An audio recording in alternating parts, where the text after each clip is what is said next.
Really? It really is. Yeah, it comes Yeah, right because up. I'm still having I'm still like it's still showing me that it's connecting or preparing live Hmm. stream or something like preparing live stream Yeah, is what it's doing. yeah. This is now streaming live, custom live streaming service. But Yeah, how about that? See? Yeah, it's funny. Um, in case you didn't you don't know, Frank and I are doing everything at 5:30 now. oh, okay. Even the Wednesday one, we're still doing at 5:30. We're You not gonna. switched over to We're, 5:30. we just figure we're consistent that way. Yeah. Makes it a little bit easier for everybody, I think.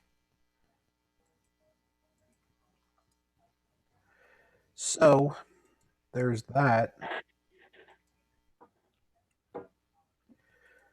I Yeah. thought.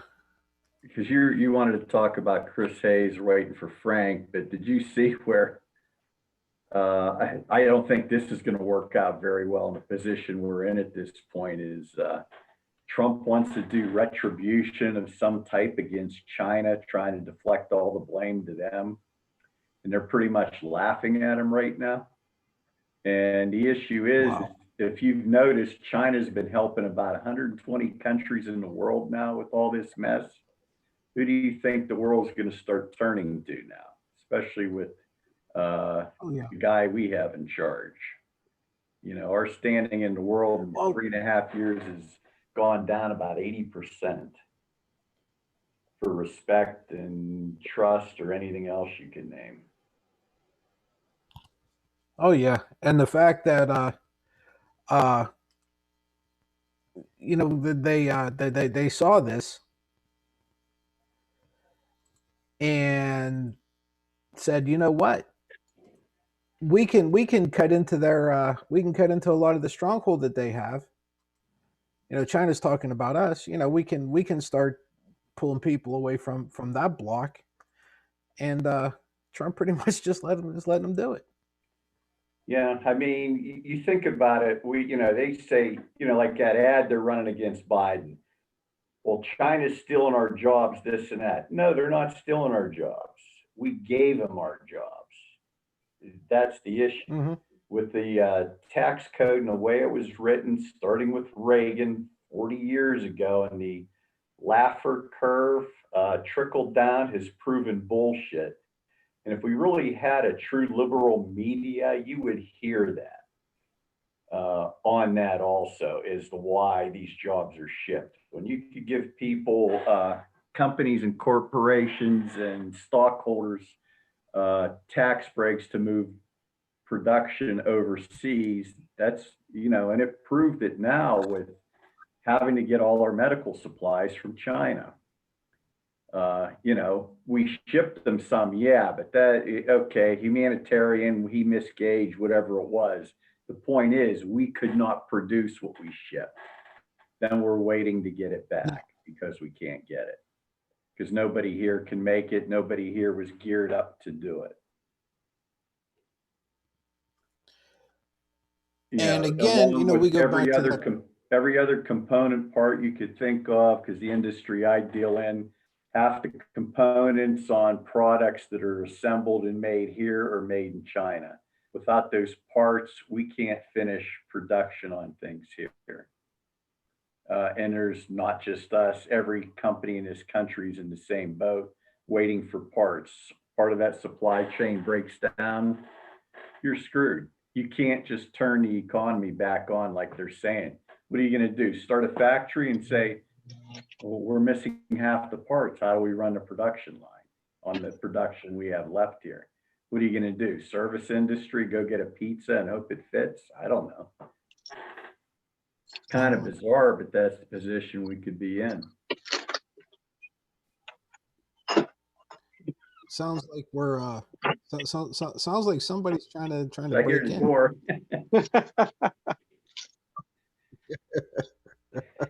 That's like Mr. Rogers' Neighborhood. I'm coming in. I'm going to take off my shoes, put on my slippers. I'm going to take off the sweater. I'll be ready to go, guys. Yeah, but don't forget, you got to show us your shoes as you're Yeah, changing well, them. You know. And Maybe we'll sing while you're doing it. all right. There The it thing is, is. the thing is, we all remember that Yeah. song too. It's a beautiful day in the neighborhood. So, well, you know what, guys, what you were talking about is amazing because it's not just China. China's definitely taken the lead on that, and they've really taken advantage of being able to make friends with people with soft diplomacy. With you know, we used to do it with money, with the dollar, and with aid here, and you know, being a friend to people when they're in times of need. China's doing a great job of that. Russia's doing it too. Russia sent a whole bunch of doctors and humanitarian aid to Italy. And, you know, it made me very upset and sad when I saw that, because when a country's in need like Italy, you know, we're supposed to be the ally. We're supposed to be the ones that are the first ones to put boots on the ground there and help them. And now it looks like, you know, Russia is making their way into Italy and making an ally with them. And those are the kind of things that the people in those countries will remember for the next few years, 5 years, 10 years. It's very disappointing. It's always, what have you done for me lately? Yep. Especially in a situation like this. Yep. You know, it's funny. Lou and I were just saying, you know, it's one of those things where they're going to come in and start stealing everybody out of this block that we, you know, that we've established for how long? Yeah, they're Simply definitely because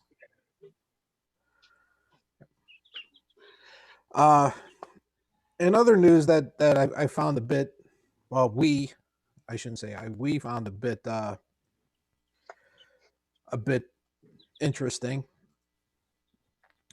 Did anybody happen to catch Chris Hayes,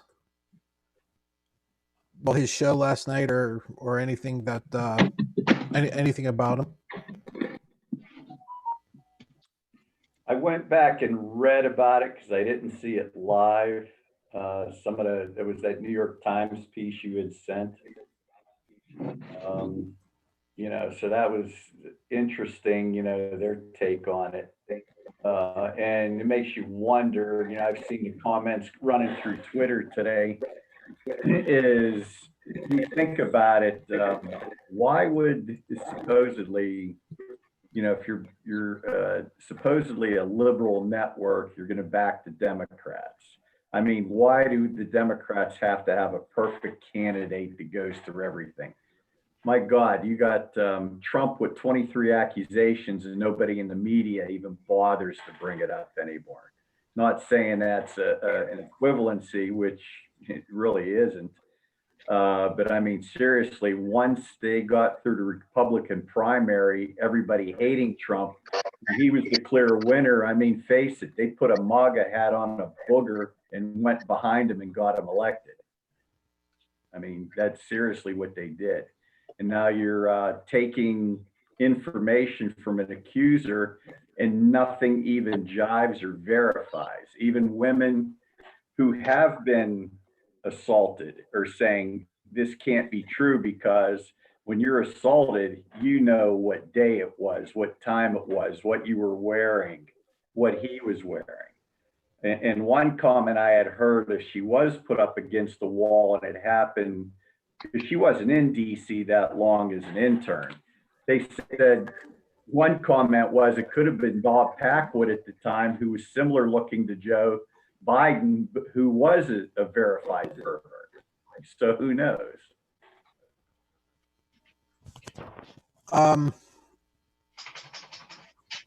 The fact that I think it was more how Chris Hayes presented this that really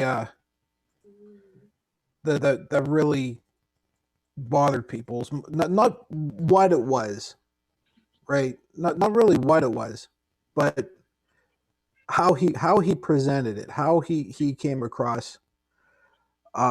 whenever he was making this argument. I think that was probably the biggest issue that everybody had with him. I know. Oh, what's his name that does the Palmer report? Uh, was absolutely just pissed off at him. Wants him to resign. Wants MSNBC to take action against him. Wants people to quit, following him on Twitter. Just absolutely went crazy. And I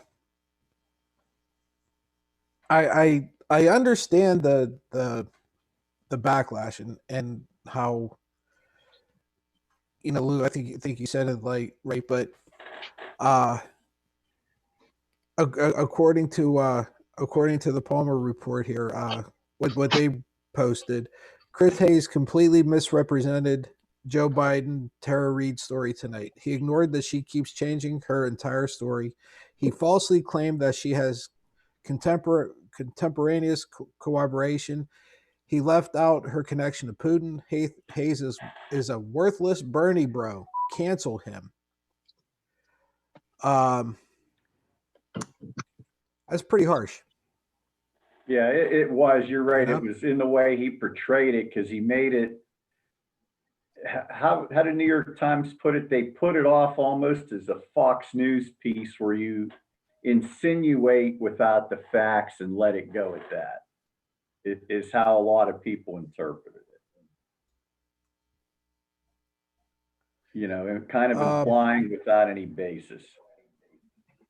And they said this story is so out there and cannot even have a remote chance of being proven, that even Fox News itself has backed off on it, because they don't even want to touch it.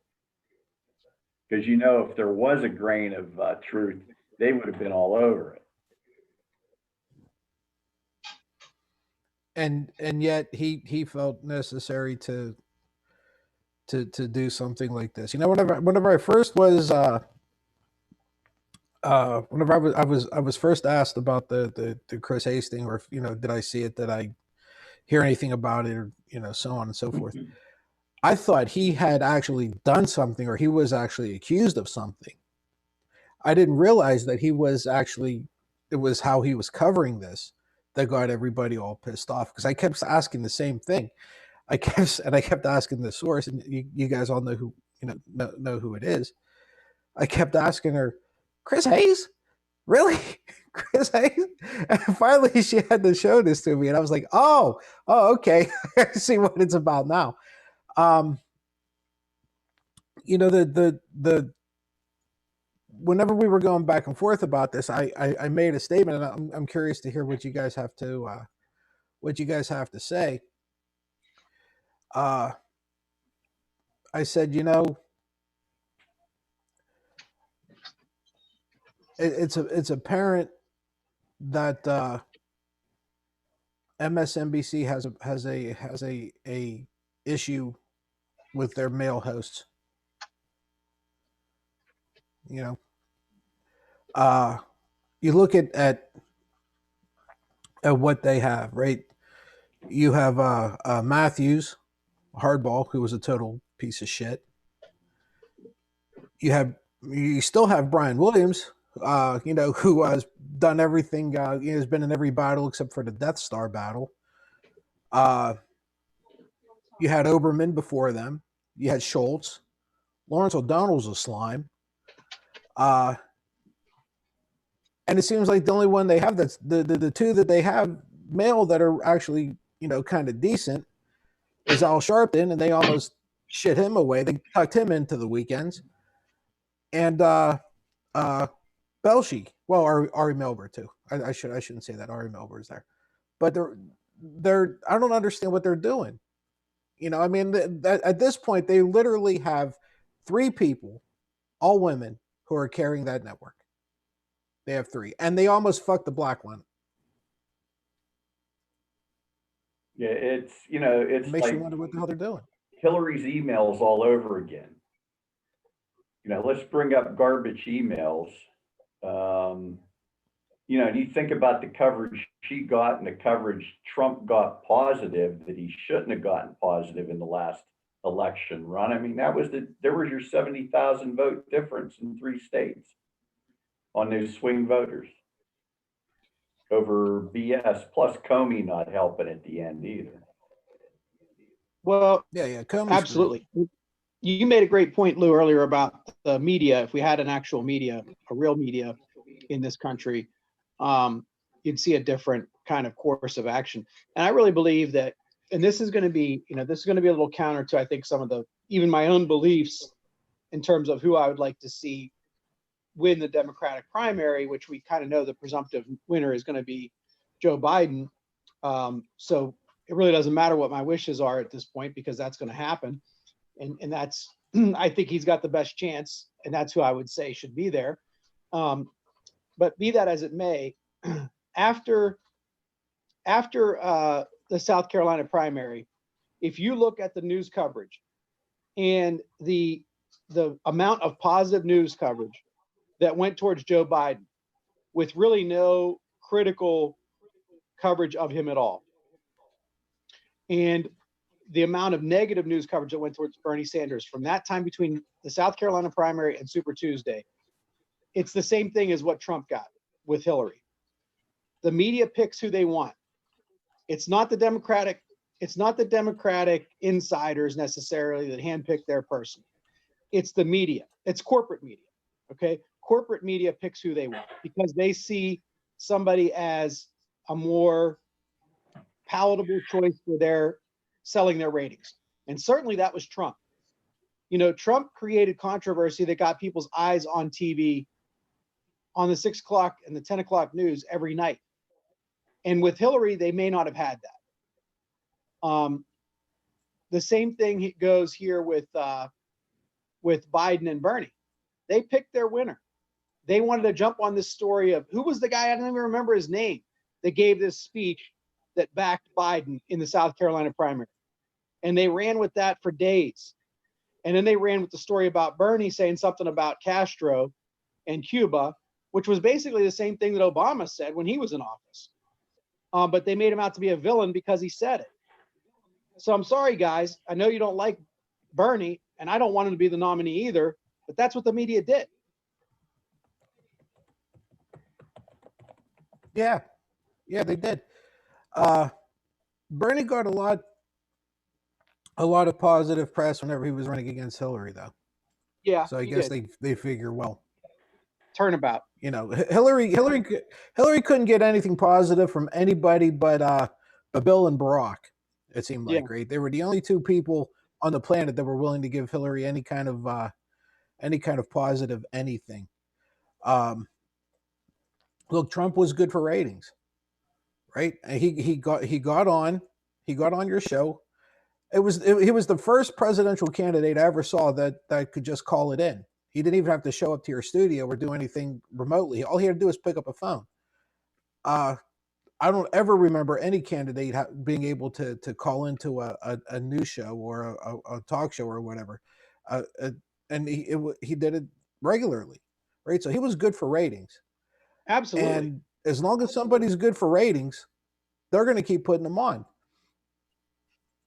And you think, who owns all the major networks? You could call them liberal, conservative, whatever you want. Who owns MSNBC? Is it Disney, Comcast? They're all under the same umbrella. Comcast. Comcast owns it. I mean, is there actually a liberal owner in any of the major media? Well, Les Moonves of CBS said that Trump would be the best thing for his network ratings in years. So he admitted that, and that's the big wig at CBS. So no. No, it was James Clyburn. There can't be. Back Biden. Yeah. South Carolina. Yeah, that's right. Clyburn. Yep. Yeah, that was I wouldn't remember. That was a Clyburn. Yeah. So. Yeah. Go ahead, Frank. So, Patsy, what do you think? I mean, maybe you touched on this with Lou before I got on, but we talked yesterday about how much is this story going to have legs? We're going to keep looking at it, every week on Wednesdays and see what kind of stories are going around with regard to it, and where the media is on this Tara Reade story and Biden. Now it kind of evolves a little bit, right? Because now we've got this question of, are they reporting accuracies or inaccuracies? Are they truthfully, looking into Tara Reade? And that's part of it too, is like, well, her mom called in to get Larry King in August, and she supposedly left employment of Joe Biden in August of that year, 1990, 1993 or something like that, 91, 93, somewhere in that time frame. So they're going to start looking at all these angles. So the question is right now, are they just setting it up to be the story within the story, this running story, where they're going to examine both sides of it for weeks until they come to their conclusion? Yeah, and what's funny about all of this, and this is, Frank, do you remember? Oh God, I can't even tell you how long ago it was.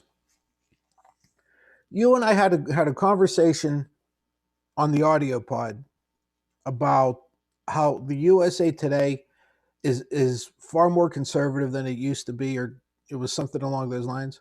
Yep. Right. Yep.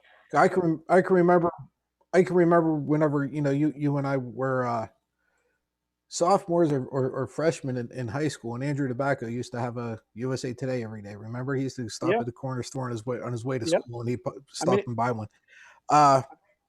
Yep. The USA Today today, not to sound redundant. There was an op-ed, I guess, or an opinion piece. I'm sorry. Why I'm skeptical about Reade's sexual assault claim against Biden. And apparently this is an ex-prosecutor. Don't ask me who it is. Michael J. Stern, opinion columnist. Okay. So this semi-conservative newspaper is saying, I'm not so sure about this.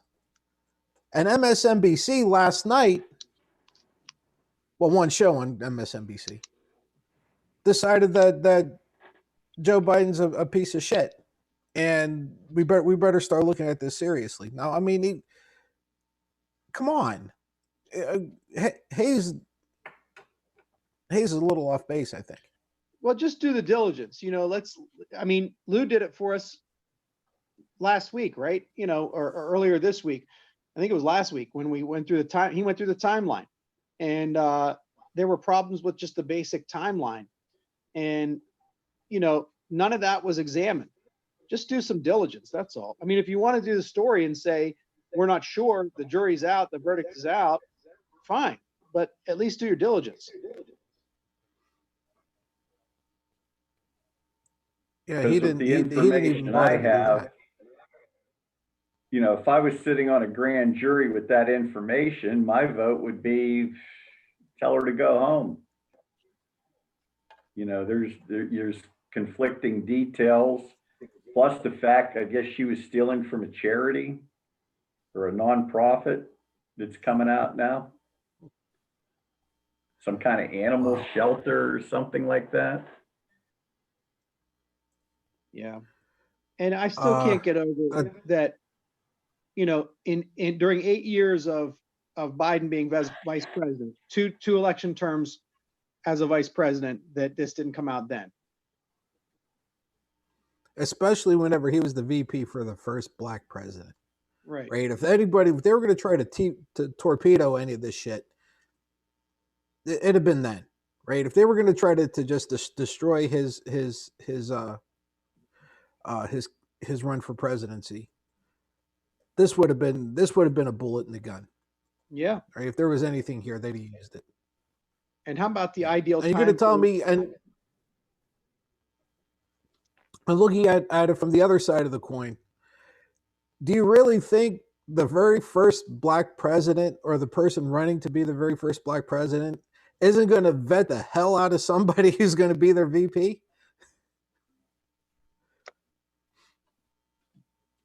Yeah, because look how squeaky clean he had to be.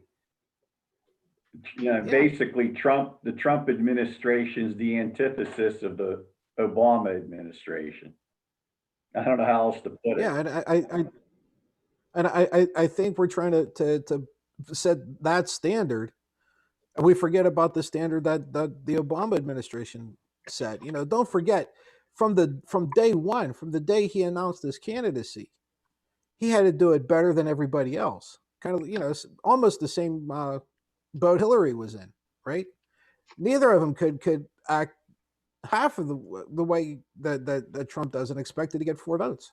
They had to be better and cleaner and more above board than anybody else.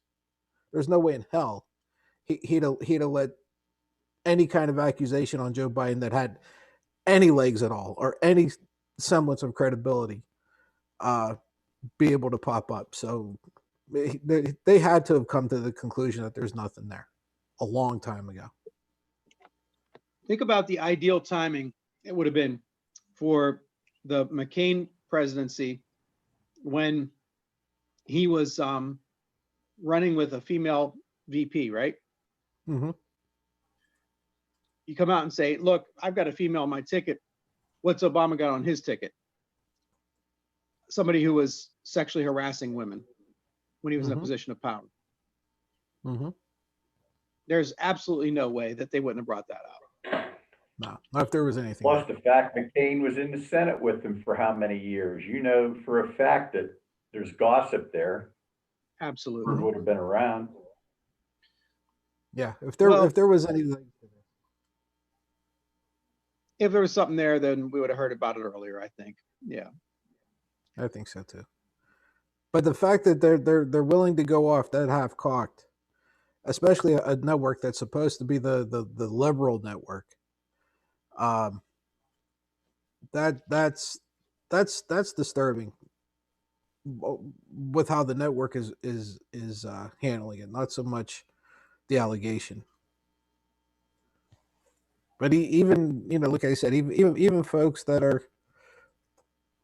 are not exactly Biden fans or exactly liberal fans, are looking at this like there's nothing there, and that's that's going to tell you something, dude. It does.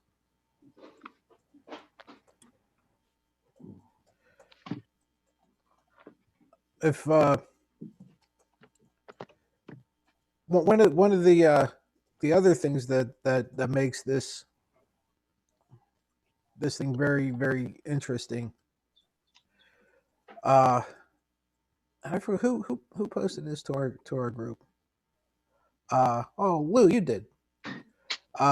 Conspiracy, dysfunction, and arrogance. How the Trump administration set back the U.S. coronavirus response by weeks. You know what? It's an interesting. You want to give us the quick? Yeah, it's an interesting read if you get a chance because it almost, I kind of read through it fast, but the impression I get is Kushner is very trusted by Trump and he's basically a bigger prick and asshole than Trump is. He was the one that, because he's one of the few people that Trump actually trusts, it gives the impression that Kushner was the one that urged him not to do anything because it would hurt the market, where he may have acted sooner. You know, it's just, and you're talking about somebody, look at Kushner when he stood up and said, it's our supplies, not the states. That tells you where he's coming from right there. It was like he was trying to urge Trump to do the hiding of what was going to happen when Mulvaney and how many other people were looking at it in real time saying, we're going to be in trouble. And they're using that Azar, or however you pronounce his name, as a fall guy.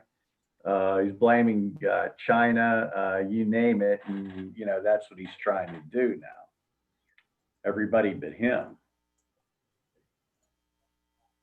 Plus the fact, what him and Ivanka make in money last year working out of the White House?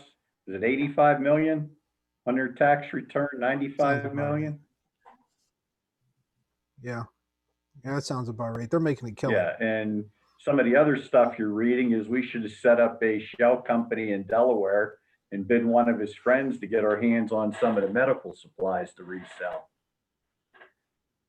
That would have been a I way to make a lot of I money. loved how whenever I loved how whenever the one reporter asked Trump, well, if it's yours, who are you? You know, aren't you part of us? You know, what are you hoarding this for? And he never could give her an answer. You know, after Kushner said that, she was like, "Wait a minute, you're the federal government. You're supposed to do it for all of us. What? You, technically, you don't own anything. You know, what are you doing?" And he never. He said, "Well, it's ours. It's what I mean. It's ours. That's what he meant. It's ours. Well, if it's ours, give it to us. We need it. Well, we need to hold on to it. No, no, no, no. You don't. No, you need it. You need it out there." So did you hear? Part of the administration. The Ivanka and Jared duo, and then we've got the czar of the coronavirus, which is Mike Pence. We talked about without his face mask at the Mayo Clinic on Monday, if you recall. I think it was Tuesday, maybe it was, with the three of us talking about that. Well, apparently he toured a General Motors production facility today with a mask on. So, going to a hospital without a mask, apparently that's okay if you're the coronavirus czar. But going to a production facility without a mask, no, we don't want to do that. I did see that picture. Oh, something else that was in that article I sent you when you read it is, I forget who it was, Mulvaney or Azar, when they were going to appoint the person and Pence got the head of the task force. Do you know who they wanted? Because they knew that he would put everything together, was Chris Christie. And Kushner said, well, if we bring Christie in, the American people are going to know there's a big problem. That's why they put Pence in charge, because Christie would have come in probably, you say what you want about him, he's a Republican, but he would have been jumping on stuff a lot quicker, I'm sure, having dealt with a small disaster in Sandy years ago. Yeah, I mean, it's just incompetence all the way around, and they seem to not want competence. They just want to have somebody that's a cheerleader. They want to deflect, and I guess they feel like, by the time everything catches up with them, it'll be too late for anything and everything to really take hold against them.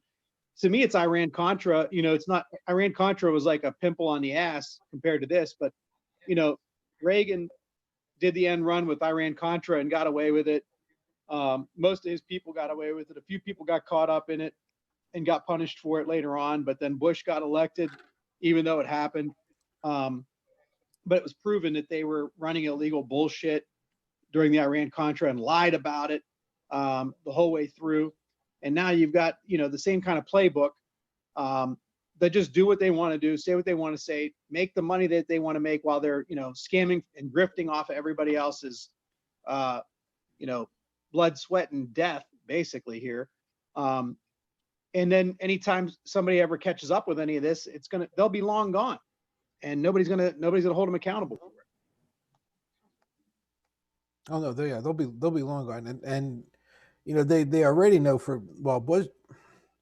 Trump already knows for the most part that the next president, whether it's in November, or I'm sorry, January, or 4 years from now, they're not going to go after him. I mean, they're not going to, right? We don't. That's one of the things presidents don't do, is go after their predecessors for things. So he said, now Pelosi might have another idea, or Schumer, but I don't think Biden would. Southern District of New York might, Yeah. with a different Right. AG. Well, that's fine. Yeah, I hope so. We'll take that. And they may not go after him as president, but I bet they have enough on him for money laundering through Deutsche Bank and charities and everything else that's there. So It's kind of. Go ahead, Lou or Frank. no, because I'm going to switch gears in a little bit. So let's finish our thoughts on this first. I was just going to say it's kind of interesting how that whole thing just quieted down, didn't it? Yeah. And I wonder what's going on behind the scenes, because I don't think it's gone. I think it's just, they're waiting for their time. There's just so much else going on with this, because I asked the other day what happened to Lev and Igor. Good question. Yeah, that whole thing just disappeared. It did. That whole thing just disappeared. So I do want to take us in a little bit of a different direction, and this is a personal rant, I guess, a personal irritation that I have. And I've gone back and forth with this guy. I've gone back and forth in the sense of admiring him at times for his ingenuity, or maybe his, I guess at this point I'm going to call him salesmanship, because I'm not sure that he's truly a visionary or an engineer as much as he is a thought and idea guy who gets to sell his ideas to people, and has gotten a charmed kind of life in the sense of having big investors back his ideas, because they're big ideas, they're fun ideas. But quite frankly, I kind of think the guy's an asshole. And I'm talking about Elon Musk. First, he started out by saying a couple weeks ago, maybe a month ago, that panic over the coronavirus is dumb. It was a one-line tweet. Yeah, panic over anything is kind of dumb. I mean, I agree with you with that. But the question is, what are you defining as panic? If people are going out to try to take precautions about not getting this disease, and the precautions are what you call panic, then I don't think you're accurately defining panic. Then he went on to say that if he helped create ventilators, they really wouldn't be needed anyway by the time that he would get them to production. And nobody really needs ventilators. At the time he made that statement, Italy was woefully undersupplied with ventilators. Then he finally got cajoled into making ventilators, while other companies were out there trying to do their best to make ventilators. Now he says yesterday that the lockdown measures that some of the government entities have been taking are fascist. And he went on a short expletive-filled rant yesterday about the lockdown measures. He said, frankly, I would call it forcible imprisoning of people in their homes against all of their constitutional rights, in my opinion. It's breaking people's freedoms in ways that are horrible and wrong, and not why they came to America or built this country. What the F-U-C-K, excuse me, outrage, quotation marks. Elon Musk, he needs to sit back for a second and think about it. I mean, I think quite frankly, he's concerned about profits, and that's all he's concerned about. Because these are measures that are being taken based upon science and medicine, not based upon governments trying to take over people's rights. Could it get to that? Sure, I'm not naive to the fact that the government could take advantage of these situations. But we're so early in this process. We're months into the process, not years.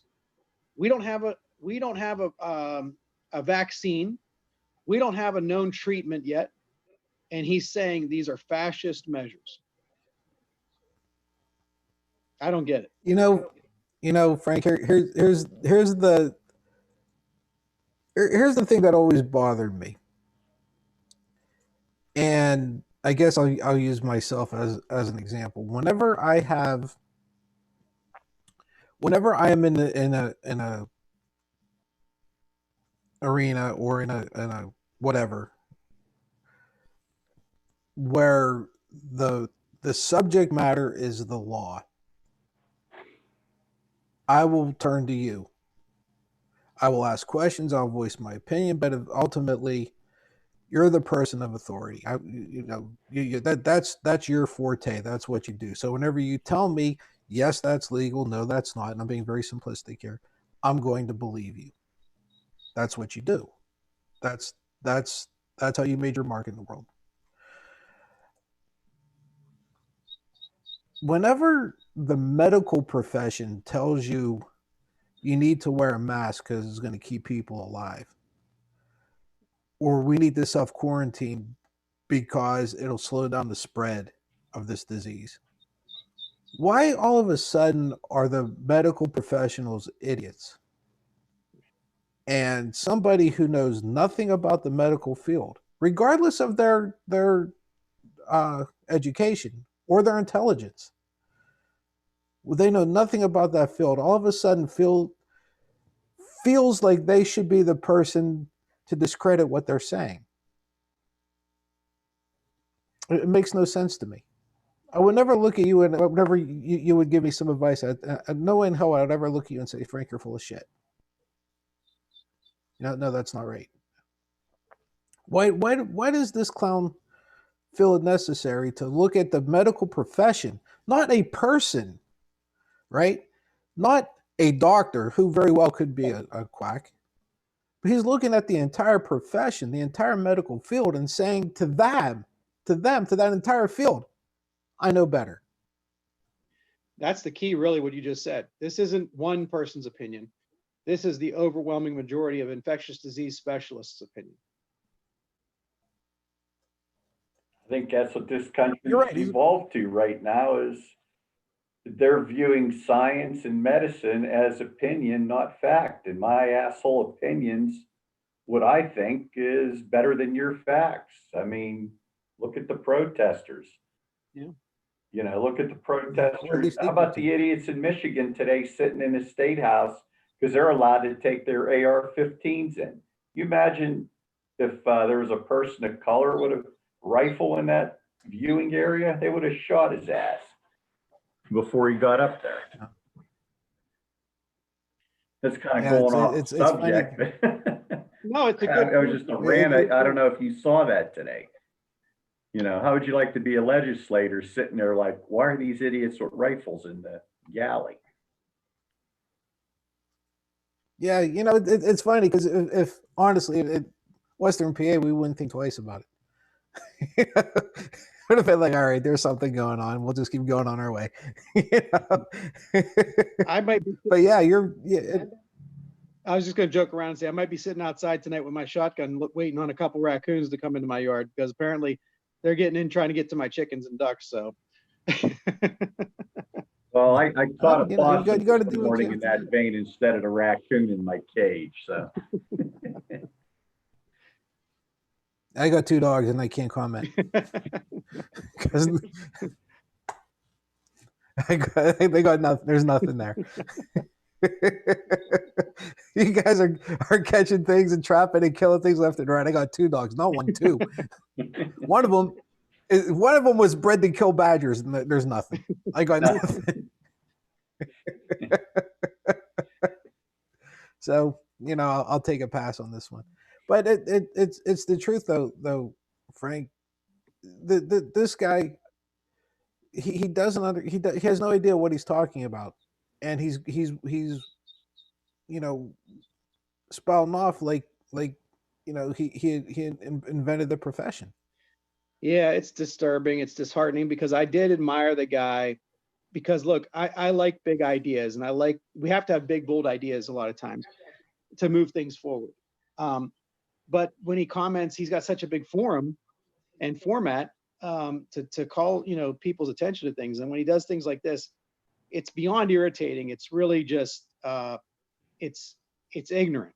It's true, the height of ignorance. Because like you said, he's going against the medical profession, science, and even law. Because I mean, there are reasons, and we talked about this a couple weeks ago, maybe a month ago, Patsy and Lou, when we talked about what are the rights of states in terms of public safety, and how does that supersede sometimes common law, you know, in the sense of if you've got a situation where there's a pandemic, the priority of the government is to care for its people, to make sure that they're safe.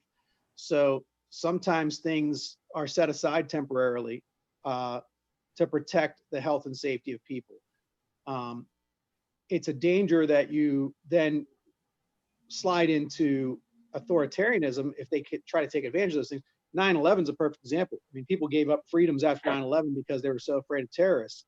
And here we are, we're in the midst of a pandemic with no known cure. And I don't want to keep beating this dead horse, but we're at a point where it's truly incumbent upon the government to protect some people from themselves, because they want to go out and have bonfire parties. They want to have house parties in Chicago. They want to, everybody's trying to cut loose, and they don't pay attention to the scientists and the medicine.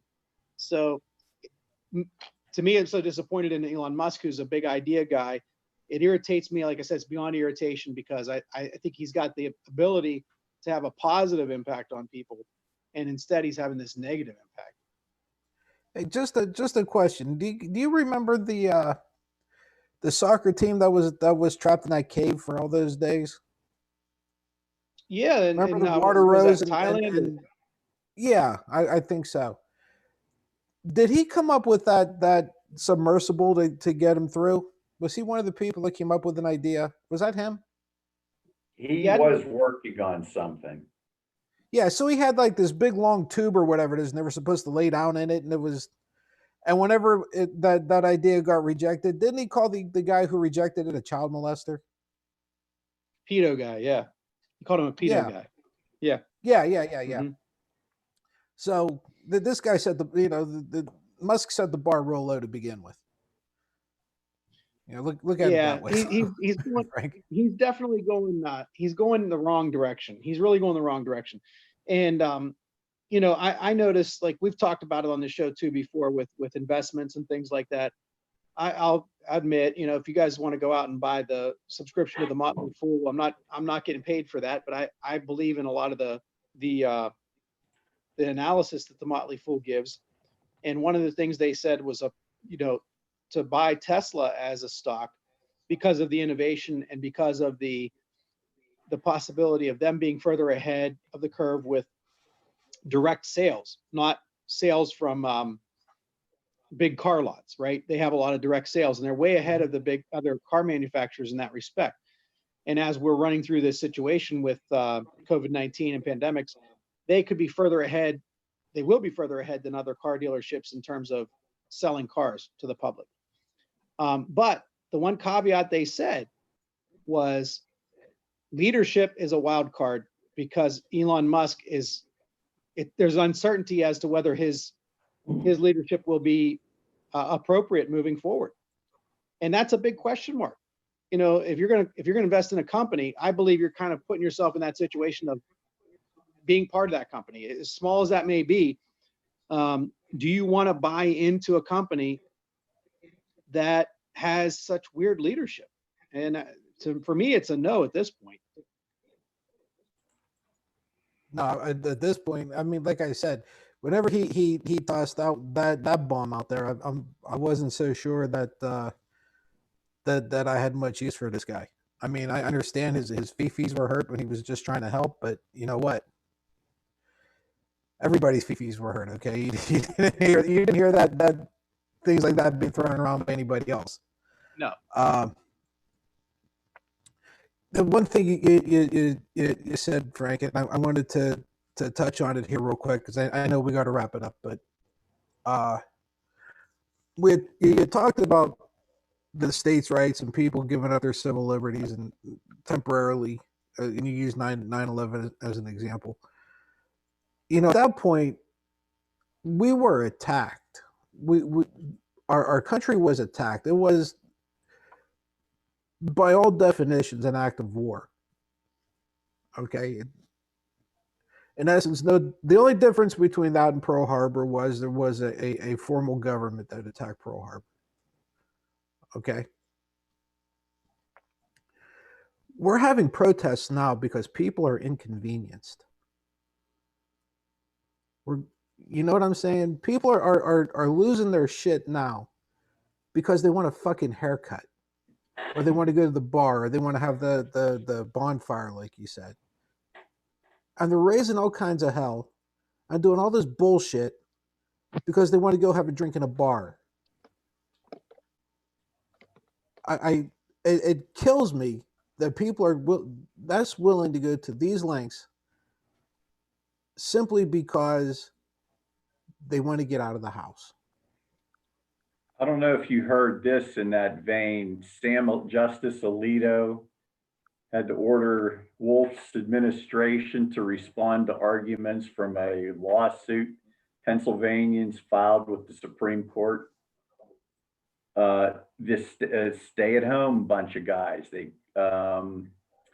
Petitioners in Supreme Court parlance are arguing that their rights under the First, Fifth, and 14th Amendments have been violated through Wolf's order. So Wolf had their Alito, because it's the 3rd district or whatever it is he's in charge of, had to tell Wolf to come up with the reasons just to have it on paper. And, you know, I wouldn't, Frank would know a ton more about that or the validity of it than me. I'll have to look at it. It's the first I've heard it, but it's, you know, I mean, if there's any merit to it whatsoever, you have to respond, but, and it's a pretty low threshold. Generally, there's a very low threshold to have some merit to a case. So, and I can see why, you know, the Supreme Court doesn't, that's one of those things that I can see the Supreme Court not wanting to kind of take away that, in the sense of, let's say, you know, I bring a case that's not worth any money, but it has some effect that's going to help the community. That the merit of the case has to be somewhat, you know, there has to be a basis of merit to the case to allow, to force the other side to answer. And if they don't answer, then I have to have some remedy against them that brings them to the table. So there's the long view of this, which you have to look past this current situation and say the Supreme Court's probably protecting the bigger picture on that. But I do want to take a look at it before I give too much comment on it. But that's a good one, Lou. I appreciate that. Oh, funny. Well, Frank, what do you say we wrap this up? I do think we should. Let me give you guys one last thing. A glimmer of hope, and a thought of, like, thinking about things like we've talked about on Tuesday. Think about doing things differently. People are inconvenienced. They want to get out of the house. They want to do things. You know what? I think there will be back to normal someday, and there'll be a new normal sooner than someday. One of those new normals is, if you look at people trying to innovate. In Las Vegas, there's a company that created new shields that will be set up at the gaming tables and at the slot machines that will protect players from dealers, and dealers from players, and players from players. And they're, of course, going to sell these to the casinos. A lot of casinos have already started buying them and setting them up. So here's an economic boom for somebody who's going to be able to sell these shields. It's going to create better safety situation and health situations for people who want to go out to the casinos. So instead of sitting around and crying and whining like all these guys are doing, running to the lawsuits in Pennsylvania and running to the state house in Michigan with toting their guns, why not use your head and get creative and say, how can I maybe help society and make some money in the process and be able to get out of the house, instead of sitting around whining and crying and being a bunch of babies. So it's a positive thing, and it's also a smack in the ass to some of these guys that are out there whining and crying. Isn't that the truth? And that's what we were talking about, and Luke kind of touched on it. It's like these guys don't even recognize the privilege that they have. That's right. You know, they truly don't. They don't even recognize it. Okay, guys, great pod. We'll pick it up tomorrow, last one of the week, and then we Master Grant and I will be on Sunday, and then obviously, if you guys went in on Sunday, all you have to do is click join. But that being said, everybody, thank you for watching. If you like what you see or what you hear, please help us out. You can support us on Patreon for as little as $1 a month, or you're more than welcome to leave a tip or a donation. Trust me, we'll take it all. As long as it's spendable, we'll take it. But until then, for all of our co-hosts, thank you all so very much, and goodbye, and God bless. We'll see you guys tomorrow. Bye.